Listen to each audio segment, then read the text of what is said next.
Hello everyone, welcome back to the kitchen table. Today on the kitchen table we're going to install the new upgrade gear that DJI kindly sent me. If you haven't seen it, then in this video over here you'll be able to see what arrived in a box, which was the forthcoming upgrade package for those who have an original Vision Plus or a P2 in this case. And at some point DJI will release this as something you can buy for yourself to give you the upgraded props, motors and electronic speed controllers to give you the same propulsion system bonus, if you like, that the new V2 Vision Plus and Phantom 2 have. As those who are regular viewers will know, we always like to have a beverage on hand to discuss these things. This evening it is some white rum, so I'm just going to have a sip. Cheers. Oh yes, that's either going to kill or cure my sore throat. Woo. So today is going to be a video on how to the sort of overall approach to how to install new motors, new electronic speed controllers into a Phantom 2 or a Vision Plus. What it's not going to be is a tutorial on soldering, because I'm not a very advanced solderer, and there are loads of very good videos on YouTube that will show you how to do that. But it will show you how you go about removing the old ESCs and motors and how you broadly go about fitting them. If you're not confident at having a go at it, I wouldn't recommend you do it. Although having said that, I have not got masses of soldering experience. I took it nice and steady. I didn't find it too difficult, and I didn't mess anything up, hopefully. So let's have a look now at a bit of an introduction to the inside of the kit and how you go about fitting it. Okay, so here we are. So the first thing I thought I'd just show you was that the motors actually have, instead of having the dots and the no dots as they used to have, they're now actually the whole kind of shaft on there is coloured. So you've got black and silver, so you know which one it is. So basically here we are, we've got the top off, and I'll do some close-up stills to show you, but here's basically the layout. You've obviously got motor soldered to ESC. ESC is held on with two screws that also hold the cover for the LEDs, and then you've got the control cable into the main board, and then you've got the power into the main board here. So here's what I took off earlier. So it's pretty straightforward. Again, you've got the two screw holes, undo the motors at the bottom, everything comes out, and you can unsolder it from the main board, unplug, and it's just a question of snipping the cable tie off.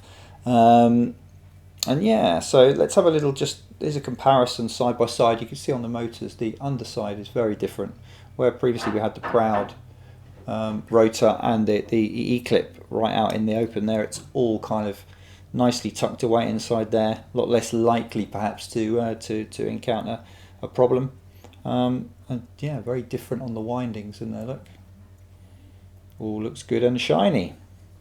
So I've taken that off. I'm just going to show you one. I'm not going to subject you to my soldering prowess, because you know that's for me to embarrass myself.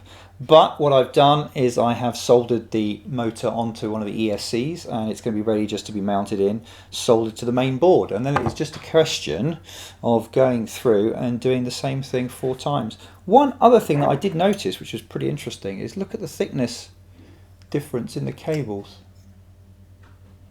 It's quite a major difference there. They're a lot thicker here, and they're that sort of rubber coated. These are more plastic and are a bit stiffer.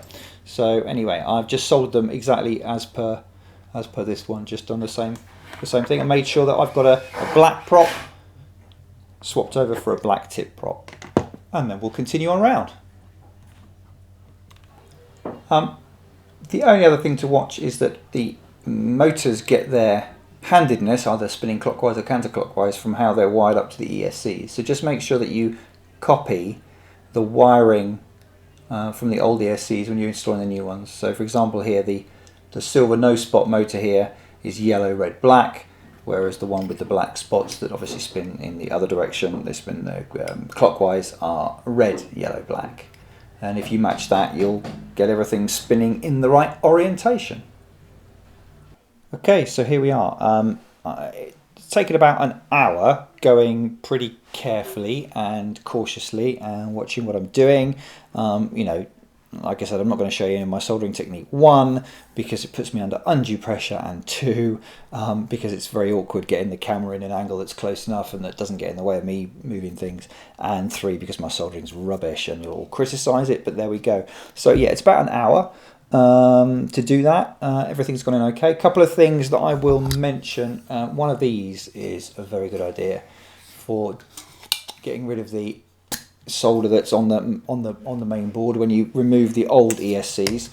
Obviously I just took them off as a whole unit. No need to unsolder these, just to do these bits here, and then the remains of the solder that was left on the board you can clear off and then lay a nice fresh pillow of solder for the new ESC connection. So yeah, it's just a cheap one.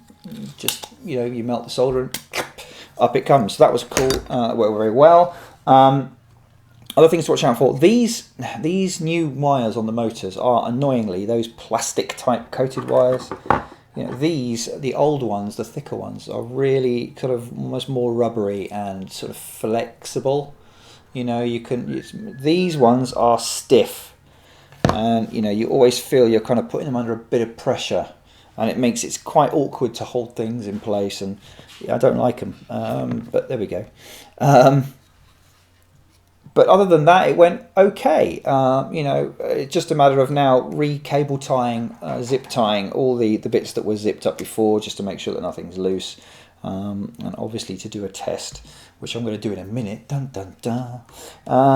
But it went okay. Like I said, about an hour going. So if you're an experienced solderer, you could probably do this in half an hour, and jobs done.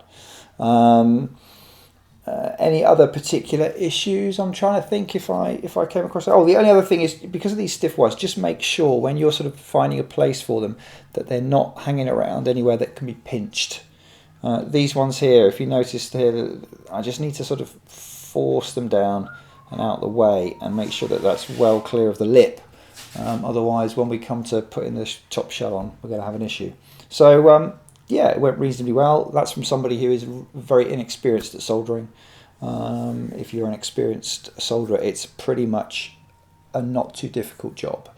So next thing to do is put everything roughly back together and give it a test and see if we had smoke and flames or if we get something that approximates working. Let's find out in a second. Okay, so here we go. Moment of truth. 1, will it fire up and not pour smoke everywhere? And 2, will the motors be the correct handedness? So the black threads need to be spinning clockwise and the silver ones need to be spinning counterclockwise. So first of all, let's fire it up and make sure there's no flames. Fingers crossed.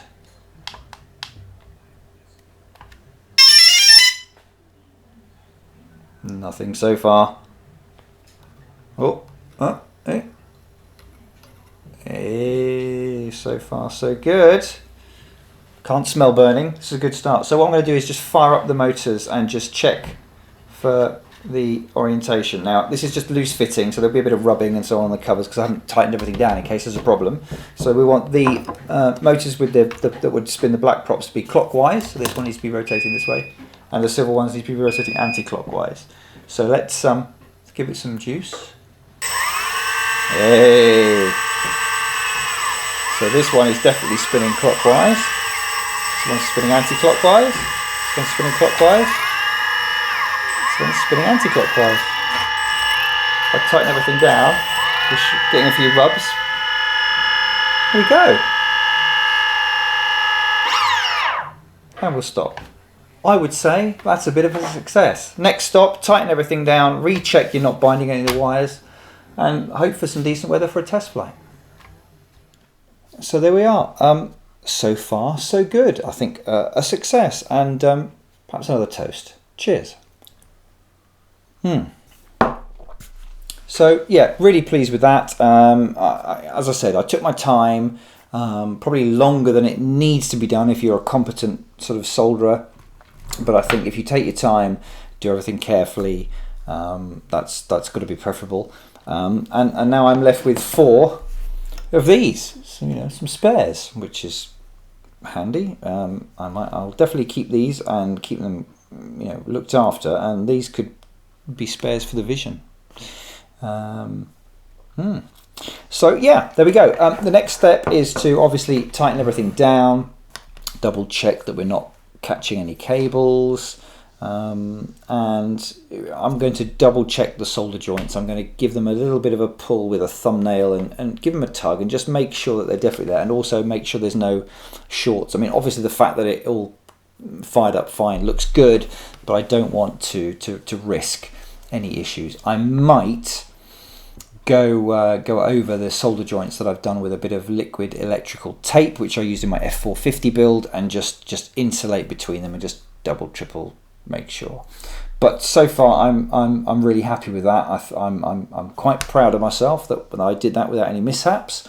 It was fairly straightforward. Just be methodical, just be careful, and yeah, pretty good. So the next step is obviously to tighten everything down and to repeat the test that I did hovering, and see with the new complete propulsion system here, which is obviously ESCs, motors, and the new prop, to see what we get with a comparative hover in terms of the flight time on this rather heavy P2. Then what I hope to do, and you know, the weather is not being great recently, but going forward over the next few days, hopefully, is take it out for a bit more general handling and throw it around a bit, and does it feel different? I'm not going to get too anal about doing lots of sort of, you know, timed tests and things. That's not really the kitchen table way. It's kind of more about, does it feel like it's a worthwhile upgrade to do?